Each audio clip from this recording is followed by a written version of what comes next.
మీరు ఇంటికి మొదటి సంతానం అయి ఉండి ఈ రాశులలో కనుక జన్మించినట్లయితే మీకు అన్ని కష్టాలే. ఆ రాశులు ఏవంటే ఇక్కడ ఫస్ట్ కనుక చూసుకున్నట్లయితే తులారాశి, వృషభ రాశి, మకర రాశి, కుంభరాశి. ఈ 4 రాశులలో కనుక జన్మించినట్లయితే అనేక సమస్యలే. ఎందుకంటే తులారాశికి, వృషభ రాశికి అధిపతి శుక్రుడు. శుక్రుడు అంటే శుక్రుని యొక్క మనము నంబర్ కనుక తీసుకున్నట్లయితే 6వ నంబర్ శుక్రునికి సంబంధించిన నంబర్. అదేవిధంగా మకర కుంభ రాశులకు అధిపతి శని భగవానుడు. శని భగవాను యొక్క మనం నంబర్ కనుక తీసుకున్నట్లయితే 8వ నంబర్ వస్తుంది.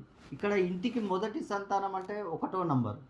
కాబట్టి ఇక్కడ 1కి 6కు పడదు, బద్ధ శత్రువులు ఆపోజిట్ నంబర్స్. అదేవిధంగా 1కి 8కి పడదు, ఆపోజిట్ నంబర్స్. కాబట్టి మీరు ఇంటికి మొదటి సంతానం అయి ఉండి మీరు ఈ రాశులలో కనుక జన్మించినట్లయితే మీకు అనేక సమస్యలు, ముఖ్యంగా ఆర్థిక సమస్యలు, రుణ బాధలు, ఇంట్లో వివాహాలు చాలా ఆలస్యం అవడం, వివాహం ఆలస్యం, అదేవిధంగా సంతానం ఆలస్యం,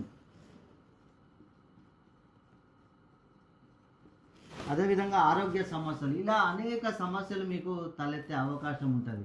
కాబట్టి మీరు ఈ 4 రాశులలో జన్మించి మీరు ఇంటికి మొదటి సంతానం అయి ఉంటే కనుక ఒక్కసారి మీరు ఎక్కడున్నా కూడా ఒక్కసారి నన్ను సంప్రదించండి. మీకు కొన్ని పరిహారాలు చెప్తాను, ఆ పరిహారాలను పాటించండి. అదేవిధంగా మీ పేరులో సంఖ్యాబలం ఏ విధంగా ఉంది, ఎన్ని డిగ్రీస్లో ఉంది, ఎంత ఫ్రీక్వెన్సీలో ఉంది అనేది ఒక్కసారి కనుక మీరు చూసుకొని ముందుకెళ్ళినట్లయితే మీరు ఈ సమస్యల నుంచి మొత్తం బయటపడే అవకాశం ఉంటుంది.